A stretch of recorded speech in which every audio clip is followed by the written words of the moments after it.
నమస్కారం. యువ విజయీభవకు స్వాగతం. ఇంగ్లీష్ సబ్జెక్ట్ పేరు చెబితేనే ఒక రకమైన బెరుకు కనిపిస్తుంటుంది. వ్యాసం నుంచి గ్రామర్ దాకా ఎన్నో అనుమానాలు, మరెన్నో సందేహాలు. 10వ తరగతి పరీక్ష రాస్తూ ఇలాంటి పరిస్థితుల్లో ఉన్న విద్యార్థులకు విలువైన సూచనలతో సిద్ధమైంది యువ విజయీభవ.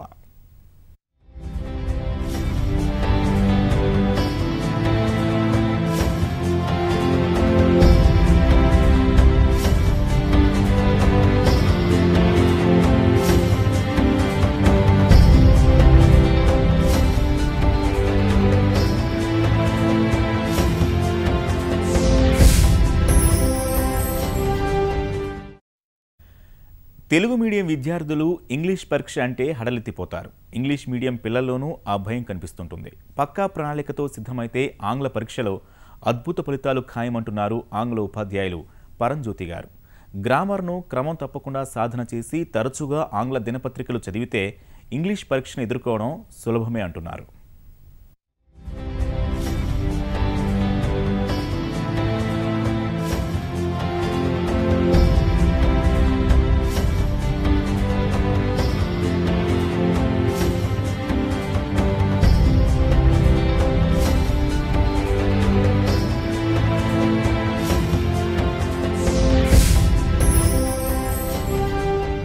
ఆంధ్రప్రదేశ్లో రాస్తున్నటువంటి విద్యార్థులకు 2 గంటల 30 నిమిషాల సమయం ఉంటుంది. తెలంగాణలో రాస్తున్నటువంటి విద్యార్థులకు 2 గంటల 45 నిమిషాల సమయం ఉంటుంది. తెలంగాణలో రాసే విద్యార్థులైనా, ఆంధ్రప్రదేశ్లో రాసేటటువంటి విద్యార్థులైనా మొట్టమొదట మనకు ప్రశ్నాపత్రం చేతికి ఇవ్వగానే మనం చేయాల్సినటువంటి మొట్టమొదటి పని ప్రశ్నాపత్రాన్ని 2 సార్లు క్షుణ్ణంగా శ్రద్ధగా పఠనం చేయాలి. We have to read the question paper at least twice. ఇక మంచిగా మనము రాయగలిగిన దాంట్లో ఒక మంచి జవాబును మొట్టమొదటి పేజీ చూడగానే చక్కటి అంటే లెజిబుల్ హ్యాండ్ రైటింగ్ అంటాం మనం. అది ఓపెన్ స్క్రిప్ట్ కానివ్వండి, లూజ్ స్క్రిప్ట్ కానివ్వండి, లేదా కర్సివ్ హ్యాండ్ రైటింగ్ కానివ్వండి, ఏ హ్యాండ్ రైటింగ్లో రాసినప్పటికి కూడా ప్రశ్నాపత్రము జవాబు పత్రాన్ని చూడగానే ఎగ్జామినర్ అయితే ఎవరైతే ఉంటాడో ఇవాల్యుయేటరు ఆయనకు ఈ ప్రశ్నపత్రంలో మనకు ఈ జవాబు పత్రంలో ఈ రాసినటువంటి క్యాండిడేటు చాలా జ్ఞానంతోనూ ఒక మంచి భావనతోనూ ఈ జవాబులు ఇచ్చాడు అనేటటువంటి ఆ ఫస్ట్ పేజ్ చూడగానే అనిపించేటట్టు దాన్ని చక్కగా అందంగా రాయవలసినటువంటి అవసరం ఉంది. ప్రశ్నపత్రంలో మనకు 3 సెక్షన్స్ ఉన్నాయి. మొదటి సెక్షన్లో 2 కాంప్రహెన్సివ్ క్వశ్చన్స్ ఇస్తారు. ఈ రీడింగ్ ఏ, రీడింగ్ బి, రీడింగ్ సి ఉన్నటువంటి పాఠ్యాంశాల్లో నుంచి రీడింగ్ ఏలో నుంచి ఈ 1 to 7 క్వశ్చన్స్ కవర్ చేయటం జరుగుద్ది.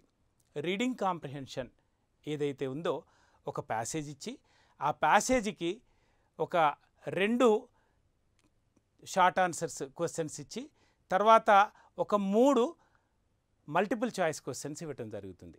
ఈ 2 షార్ట్ ఆన్సర్స్కి కూడా 2 మార్క్స్ ఇవ్వటం జరుగుతుంది. తర్వాత మల్టిపుల్ చాయిస్కి సంబంధించి 1 మార్క్ ఇవ్వటం జరుగుతుంది. వెరసి ఇవి 7 మార్కులు అవుతాయి.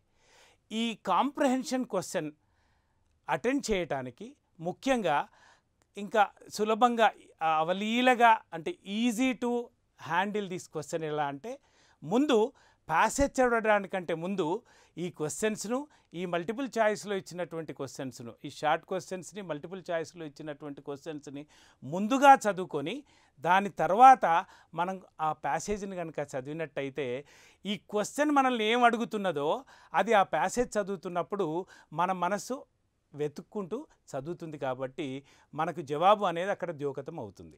ఈ 1 వర్డ్ ఆన్సర్స్ రాసేటప్పుడు ఖచ్చితంగా ప్యాసేజ్లో ఇచ్చినటువంటి ఆ పదాలనే మనం రిపీట్ చేస్తూ రాయటం అనేది మంచి పద్ధతి. ఏ సెంటెన్స్ ఈ క్వశ్చన్కి అనుగుణమైనటువంటి జవాబునిస్తుందో ఆ సెంటెన్స్నే రిపీట్ చేస్తూ అవసరం అనుకుంటే మన ఓన్ వర్డ్స్ని కొంచెం కలుపుకొని దాన్ని చిన్నగా మాడిఫై చేసుకొని క్వశ్చన్ ఏమడుగుతున్నదో దానికి అనుగుణంగా జవాబును ప్రజెంట్ చేయాల్సినటువంటి అవసరం ఉంది. అలాగే మల్టిపుల్ చాయిస్ క్వశ్చన్లోకి వచ్చేసరికి మల్టిపుల్ చాయిస్ క్వశ్చన్ని మనం ఆన్సర్ చేస్తున్నప్పుడు 2 మెథడ్స్ ఉంటాయి. ఒకటేమో డైరెక్ట్ మెథడ్. ఈ డైరెక్ట్ మెథడ్లో జవాబును వెతకటం అంటే ఇచ్చినటువంటి ఆ 4 చాయిసెస్లో జవాబును వెతకటం. జవాబును వెతకటంలో మనకు స్పష్టత రానప్పుడు ఎలిమినేషన్ మెథడ్ అంటారు. ఎలిమినేషన్ మెథడ్ అంటే బ్యాక్వర్డ్ మెథడ్. అదేమిటి అని అంటే ఇది కాదు, దీనికి సరి అయినటువంటి జవాబు ఇది కాదు, ఇది కాదని ఒకటి రెండింటిని ఎలిమినేట్ చేసి ఉన్న దాంట్లో ఆ ప్రశ్నకు దగ్గరైనటువంటి జవాబును మనం ఇవ్వగలిగితే బాగుంటుంది. ఈ కాంప్రహెన్షన్ క్వశ్చన్ అటెండ్ చేయడానికి విద్యార్థులు తరోగా రీడింగ్ ఏని చేయవలసి ఉంటుంది. ఈ సెక్షన్ ఏలో ఉన్నటువంటి 1 నుంచి 7 వరకు ప్రశ్నల్ని సుమారుగా ఒక 20 నిమిషాల్లో మనం ఆన్సర్ చేయాలి. తర్వాత దాంట్లో అదే సెక్షన్లో ఉన్నటువంటి 8 నుంచి 12 వరకు ఉన్నటువంటి ప్రశ్నల్ని ఒక 15 నిమిషాల్లో మనం ఆన్సర్ చేయవలసి ఉంటుంది. తర్వాత సెక్షన్ బికి వచ్చినప్పుడు అక్కడ మనకు 13 నుంచి 17 వరకు ఉన్నటువంటి ప్రశ్నలు. ఇవి వొకాబులరీ అండ్ గ్రామర్కి సంబంధించినటువంటివి. ఈ ప్రశ్నల్ని కొంచెం సరి అయినటువంటి జవాబు ఈ సెక్షన్ని అపియర్ చేయటం కొంచెం కాస్త శ్రద్ధ, కాస్త చదువు మీద లోతుగా అధ్యయనం చేసినటువంటి పిల్లలు దీన్ని సులభంగా చేయగలుగుతున్నారు. కాబట్టి దీన్ని ఎంత ఎక్కువగా టెక్స్ట్ని, అంటే ఈ టెక్స్ట్ ఎక్కడి నుంచి వస్తుంది అంటే ఏబీసీ 3 రీడింగ్స్లో నుంచి వస్తుంది ఇది. కాబట్టి ఈ 3 రీడింగ్స్కి సంబంధించి పిల్లలు బాగా క్షుణ్ణంగా పిల్లలు చదవాల్సి ఉంటుంది. తర్వాత క్లోజ్ టెస్ట్, ఇవి 18 నుంచి 22 ప్రశ్నలకు సంబంధించినటువంటివి. వీటిని ఆన్సర్ చేస్తున్నప్పుడు ఇవి కూడా ఏబీసీ రీడింగ్లో నుంచి వస్తాయి. ఇక్కడ ఇది చాలా సులభమైంది, ఎందుకంటే దీనికి సంబంధించినటువంటి పదాలన్నీ కూడా మల్టిపుల్ చాయిస్లో కిందిస్తారు. కాబట్టి దాంట్లో మళ్ళీ ఈ మల్టిపుల్ చాయిస్ ఆన్సర్ చేసేటప్పుడు కూడా డైరెక్ట్ మెథడ్లో సరి అయినటువంటి జవాబు ఏదో వెతికి తీసుకోవటం. ఒకవేళ సరైనటువంటి జవాబు అని మనకు తోచకపోతే ఎలిమినేషన్ మెథడ్లో వచ్చేసి ఆ ఎలిమినేషన్ మెథడ్లో దీన్ని ఆన్సర్ చేసినట్టయితే చక్కగా ఈ 5 మార్కులను కూడా మనం సంపాదించుకోగలుగుతాం. ఈ రెండిటికి కూడా మొదటి వొకాబులరీ అండ్ గ్రామర్కి ఒక 20 నిమిషాలు, తర్వాత ఈ క్లోజ్ టెస్ట్ అనేటటువంటి ప్రశ్నలకి ఒక 15 మార్కులు 10 నిమిషాలు 15 నిమిషాల్లో దీన్ని ఆన్సర్ చేసినట్టయితే మనకు బి సెక్షన్ కూడా కంప్లీట్ అయిపోతుంది. ఈ క్లోజ్ టెస్ట్ అనేటటువంటి మల్టిపుల్ చాయిస్లో మనకు antonyms, synonyms, homophones, one word substitutes, articles, ఇలా మనకు ప్రిపోజిషన్స్, అడ్జెక్టివ్స్ ఇవన్నీ కూడా ఉంటాయి. కాబట్టి మనం ఇప్పటికీ మనం రివిజన్ టైంలో చదువుకుంటున్నప్పుడు టెక్స్ట్ బుక్లో మన చేతిలో పెన్ను పెట్టుకొని ప్రతి సెంటెన్స్లో ఈ వీటికి సంబంధించినవి ఎక్కడొస్తాయో వాటిని అండర్లైన్ చేసుకొని వాటి కింద ఇది హోమోనిమ్ అని చెప్పి ఇది అడ్జెక్టివ్ అని ఇలా మనం కొంచెం ఒక చిన్న అక్రానిమ్స్ రాయటం కనుక అలవాటు చేసుకుంటే బాగుంటుంది. సెక్షన్ సి వచ్చేసి మనకు క్రియేటివ్ రైటింగ్. ఈ క్రియేటివ్ రైటింగ్లో 2 విభాగాలు ఉంటాయి. ఒకటి మేజర్ డిస్కోర్సెస్, రెండవది మైనర్ డిస్కోర్సెస్. ఈ మేజర్ డిస్కోర్సెస్కి ఒక్కొక్క డిస్కోర్స్ కూడా 10 అంటే స్కోరింగ్ పాయింట్స్ ఉంటాయి. ఈ 10 స్కోరింగ్ పాయింట్స్ని మనం రాస్తే తప్ప మనకు ఆ మేజర్ డిస్కోర్స్కి సంబంధించినటువంటి 10 మార్కులు రావు. కాబట్టి మనకు ఆల్రెడీ ఇప్పటికే మీరు ప్రిఫైనల్లో మేజర్ డిస్కోర్స్కి ఏ 10 స్కోరింగ్ పాయింట్స్ని మనం తప్పకుండా అటెండ్ చేయాలి.